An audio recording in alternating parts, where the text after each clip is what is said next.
ओम नमो भगवते वासुदेवाय।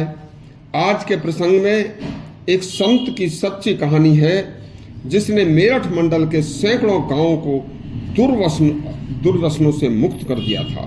यह सच्ची कहानी सन 1930 की है। प्राचीन तीर्थ गढ़ मुक्तेश्वर के गंगा किनारे बसे एक गांव में एक दिन एक विरक्त दंडी स्वामी गांव के बाहर शिव मंदिर में आकर ठहरे और साधना में लग गए।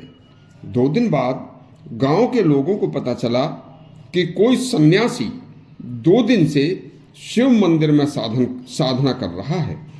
उसके खाने पीने का कोई इंतजाम वहां नहीं है। बस कुछ ग्रामीण इकट्ठे होकर मंदिर गए और दंडी स्वामी जी के चरण स्पर्श करके बोले, महाराज आपको 2 दिन बीत गए हैं, भोजन नहीं किया है, क्योंकि यहाँ भोजन की कोई व्यवस्था ही नहीं थी। स्वामी जी बोले, कल व आज मेरा एकादशी का व्रत था, तो हमने भोजन तो क्या, हमने जल भी ग्रहण नहीं किया, बस गंगा स्नान करके अपने ध्यान में लग रहे हैं। तब उनमें से एक वृद्ध बोला, हे भगवान, मैं ब्राह्मण हूँ, कल सुबह आप हमारे यहाँ भोजन ग्रहण करें। स्वामी जी बोले, हमारी कुछ शर्तें हैं पंडित जी, आपके घर में कोई तंबाकू या शराब का सेवन तो नहीं करता? ब्राह्मण बोला, महाराज हुक्का तो हम जरूर पीते हैं, लेकिन शराब से हमारा कोई सरोकार नहीं है। स्वामी जी बोले, तो फिर हम लाचार हैं, हम आपके यहाँ भोजन नहीं करेंगे। दूसरा बोला, हे प्रभु, मैं भी ब्राह्मण हूँ, हमारे घर में ना कोई हुक्का पीता है न शराब पीता है, इन चीज़ों से हमारे घर में कोई मतलब नहीं है। स्वामी जी बोले, संध्या करते हो, यज्ञोपवीत पहनते हो? ब्राह्मण बोला, महाराज यज्ञोपवीत तो नहीं पहनते। तो फिर हम आपके यहाँ भी भोजन नहीं करेंगे।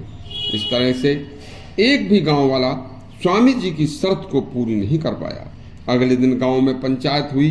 तब बड़े वृद्ध और बड़े बड़े लोग बोले कि बड़े शर्म की बात है कि एक तेजस्वी सन्यासी गांव में आए और पूरे गांव में एक भी ऐसा घर नहीं निकला जो तंबाकू और शराब से मुक्त हो और संध्या करता हो, यज्ञोपवीत धारण करता हो, धर्म शास्त्रों के अनुसार अपना जीवन जीता हो। आज ही सब लोग इन व्यसनों को छोड़ दो। देखते ही देखते सभी घरों से हुक्के व शराब की बोतलें घरों से बाहर फेंक दी गईं।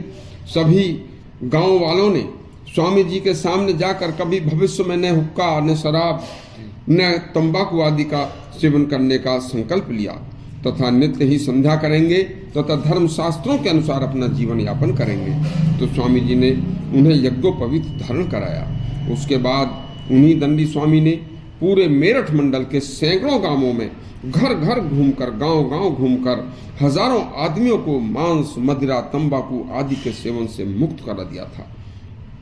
इन दुर्व्यसनों से छुटकारा दिला दिया था। सनातन के धर्म शास्त्रों के अनुसार जीवन जीना सिखा दिया था। देखिए, यह सब प्रेरणा के स्रोत बने तथा वही दंडी स्वामी महाराज आगे चलकर अति पवित्र आत्मा ज्योतिर्मठ के शंकराचार्य बने। उनका पवित्र नाम स्वामी कृष्ण बौद्धाश्रम जी था और अति पवित्र आत्मा को ही शंकराचार्य जैसे महान पद की प्रतिष्ठित किया जाता है। श्री स्वामी बौद्धाश्रम कृष्ण बौद्धाश्रम जी महाराज की यदि यह कथा आपको अच्छी लगी हो तो हमारा चैनल सब्सक्राइब करें और घंटी दबाएं। धन्यवाद।